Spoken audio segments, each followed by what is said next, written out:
अध्यात्म विद्येचे दाविले रूप चैतन्याचा दीप उजळला छपण भाषेचा केलासे गौरव भवर्णव नाम उभारिली श्रवणाचे मिसे बैसावे उणी साम्राज्य भोणी सुखी नांदे नामामणे ग्रंथ श्रेष्ठ ज्ञानदेवी एकतरी ओवी अनुभवावी ओम नमो जी अध्याय वेद प्रतिपाद्याय जय जय संवेद्याय आत्मरूपा देवा तूच गणेशु सकलमती अर्थ प्रकाशु मने निवृत्ती दासु अवधारी दुजी। प्रस्तुत प्राप्तस्थळी प्राप्तवेळी प्राप्त ठिकाणी कीर्तन सेवेकरता घेतलेला अभंग श्रीमंत श्री जगद्गुरु तुकोबराया यांचा 4 चरणाचा अभंग घेतला। या अभंगातून जगद्गुरु तुकोबराया असा भाव प्रकट करतात, हेची थोर भक्ती आवडते देवा संकल्पावी माया संसाराची। हेची थोर भक्ती आवडते देवा, भगवंत परमात्म्याला नेमकं आवडतं तरी काय? कोणती भक्ती आवडते? ती भक्ती म्हणजे आपल्या संसारावर असलेलं प्रेम, या प्रेमापासून अलिप्त व्हायचं, विभक्त व्हायचं। संकल्पावी माया संसाराची, या संसारात राहायचं पण संसारात न राहिल्यासारखं राहायचं। अभंगाच्या पहिल्या चरणात जगद्गुरु तुकोबराया म्हणतात। दुसऱ्या चरणात म्हणतात, ठेविले अनंते तैसेची राहावे चित्ती असू द्यावे समाधान। भगवंत परमात्म्याची भक्ती करत असताना भगवंत परमात्मा आपल्याला ज्या अवस्थेत ठेवल त्या अवस्थेत राहायचं आणि आपल्या चित्तामध्ये भगवंत परमात्म्याची भक्ती करत असताना समाधान असावं। अभंगाच्या दुसऱ्या चरणात तुकोबराया म्हणतात। आणि तिसऱ्या चरणात म्हणतात, वाहिल्या उद्वेग दुःखाची केवळ भोगणे हे फळ संचिताचे। वाहिल्या उद्वेग दुःखाची केवळ, उद्वेग म्हणजे उदासपणा। आपल्या भक्ती करत असताना, प्रपंच करत असताना किंवा एखादी भक्ती करत असताना उदासपणा येत असेल तर हे पूर्वीचं संचित आहे तुमचं। त्यासाठी अभंगाच्या तिसऱ्या चरणात जगद्गुरु तुकोबराया म्हणतात। आणि तो शेवटच्या चरणात म्हणतात, तुका म्हणे घालू तयावरी भार वाहू हा संसार देवा पायी। आपल्या भक्ती मार्गात जेवढे जेवढे अडसर येत असतील ते अडसर सर्वत्र भगवंत परमात्म्याला, आपण भगवंताला जर आपला संसार समर्पित केला तर आपल्याला भगवंत परमात्मा कोणत्याच भक्तीमध्ये अडसर निर्माण करणार नाही, असा सरळ सरळ अभंगाचा भावार्थ आहे। विठ्ठल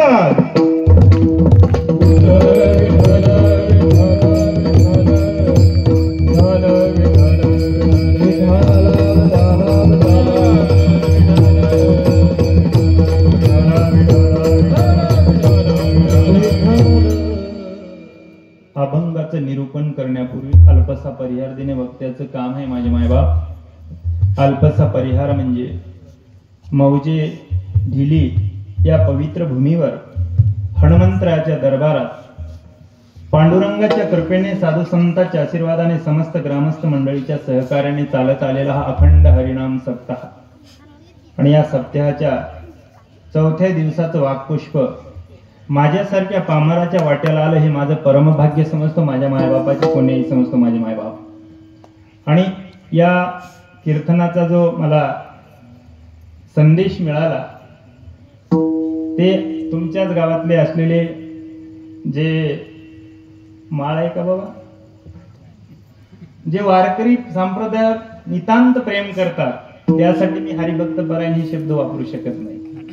नितांत प्रेम करतात असे पांडुरंग बाबांनी मला फोन केला, बाबा तुमची तारीख रिकामी आहे का? मी प्रत्येक वेळेस सांगतो माझी तारीख वयाच्या 58 वर्षापर्यंत रिकामी नाही, वयाच्या 58 वर्षापर्यंत रिकामी नाही। परत फोन केला, बाबा आम्हाला तारीख पाहिजे. मी म्हटलं वयाच्या 58 वर्षापर्यंत रिकाम नाही. परत म्हणत आमच्या गावामध्ये दरवर्षी प्रमाणे याही वर्षी अखंड हरिनाम सप्ताहाचं नियोजन चालू आहे आणि त्या माध्यमातून तुमची दरवर्षी प्रमाणे याही वर्षी एक कीर्तन सेवा घ्यायची आहे. तर त्या अनुषंगाने तुम्हाला फोन केला.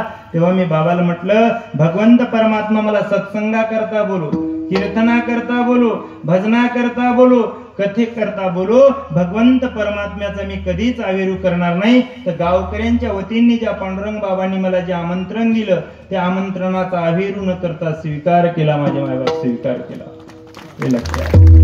आणि त्या अनुषंगाने तुमच्या सारख्या भक्तांचा मायबापांचा मला दर्शनाचा योग आला.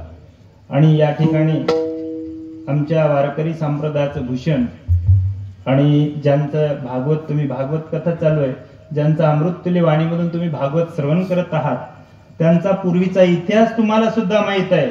बघा माणूस कोणत्या भागात असतो कोण्या भागात चालल्या जातो असं काहीच नाही. आपलं प्रारब्ध आहे. काही काळ माणूस अवगुणी असतो, परत नंतर सद्गुणी होऊ शकतो. कारण की ज्या संताच्या सानिध्यात आल्याच्या नंतर, संत विचारात आल्याच्या नंतर माणूस निर्मळ होऊ शकतो. तसे आमचे गुरुतुल्य असलेले हरिभक्त परायण नारायण महाराज ढिलीकर बाबांना सुद्धा मनोभाव प्रणिपात करतो. आणि आमचे वारकरी संप्रदायाचं आता ज्यांनी तुमच्या ढिली गावचं महाराष्ट्र गाजवलं हे लक्षात घ्या माझे मायबाप. कारण की आपल्याला आपल्या गावामध्ये आपल्याला नावलौकिक होता येत नाही.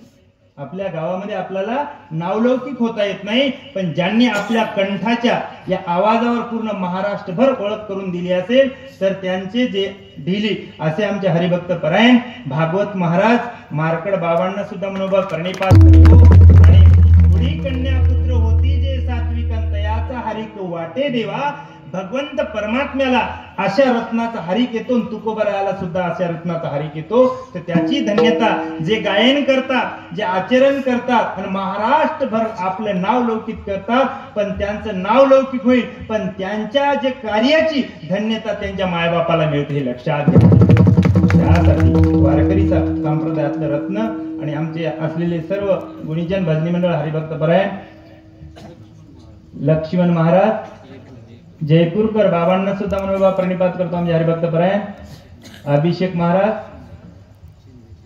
शिंदे गाव हिवरा बाबांना सुद्धा मनोभाव प्रणिपात करतो. आमचे हरिभक्त परायण श्रीराम महाराज ढिलीकर बाबांना सुद्धा मनोभाव प्रणिपात करतो. जे माझ्यासोबत आलेले ज्या ज्या ठिकाणी दररोज फोन करतात साहेब आज कुठं आहे कीर्तन सेवा, तर त्यांना मोठ्या मनाने सांगतो. आणि यांचे वडील जे जुन्यातले कीर्तनकार माधव महाराज दराडे नांदुशेकर त्यांचे सुपुत्र असलेले हरिभक्त परायण प्रल्हाद महाराज दराडे नांदुशेकर बाबांना सुद्धा मनोभाव प्रणिपात करतो. आमचे हरिभक्त परायण रामजी महाराज वाडीकर बाबांना सुद्धा मनोभाव प्रणिपात करतो. ज्यांच्यापासून ज्यांचे व्हिडिओ जे मोबाईलवर असतात तर मी घरी बसल्या बसल्या माझ्या ड्युटीवर सुद्धा यांची व्हिडिओ ऐकत असतो. कारण की त्याच्यामधून मला शिकायला मिळते. कारण की मला वारकरी संप्रदायामध्ये 24 तास देण्यासाठी मला वेळ नाही बाबा. कारण की जिथं वेळ भेटेल तिथं माझा परमार्थ मी वाढवत असतो. तसे आमचे हरिभक्त परायण जे बाबूराव महाराज बिरगड बाबांना सुद्धा मनोभाव प्रणिपात करतो. आमचे हरिभक्त परायण प्रल्हाद महाराज लिंबाळा हुडीकर बाबांना सुद्धा मनोभाव प्रणिपात करतो. आणि जे मृदंगाचार्य आहेत, मृदंग महामेरू आहेत, ज्यांचं ख्यातनाम आहे, असे त्यांच्या बोटातून जे निघते आमच्या ओठातून जे निघते ते त्यांच्या बोटातून निघते असे आमचे हरिभक्त परायण शंकर महाराज बीड बाबांना सुद्धा मनोभाव प्रणिपात करतो. आणि आमचे दुसरे मृदंगाचार्य हरिभक्त परायण पांडुरंग महाराज ढिलीकर. बघा तुमच्याच गावचं रत्न. आता नवीन नवीन रत्न तयार व्हायला लक्षात घ्या. मुलाचं नाव रत्न असेल तर तो रत्न होऊ शकत नाही. नाव जर रत्न असेल तर रत्न होऊ शकत नाही. रत्न होण्यासाठी अंतर्गत जे कलागुण आपण सादरीकरण करतो त्याच्यातूनच रत्न होऊ शकतो माणूस हे लक्षात घ्या. त्यासाठी आमचे ज्या बाबांना कोणत्याही बसमध्ये महाराष्ट्र शासनाच्या बसू द्या खिशात हात घालायचं काम नाही. होय बाबा बरोबर आहे का? देहू जाऊ द्या, आळंदी जाऊ द्या, पंढरपूर जाऊ द्या, शेगाव जाऊ द्या, महाराष्ट्रात कुठेही फिरू द्या. कारण की जेव्हा संसारामध्ये माणसाचं वय वाढतं तेव्हा किंमत वाढते का बाबा? सून अंगावर धावून येते, मुलगा अंगावर धावून येते, पत्नी अंगावर धावून येते, संसारात जसं जसं वय वाढतं तसं तसं संसारामध्ये किंमत कमी होतं.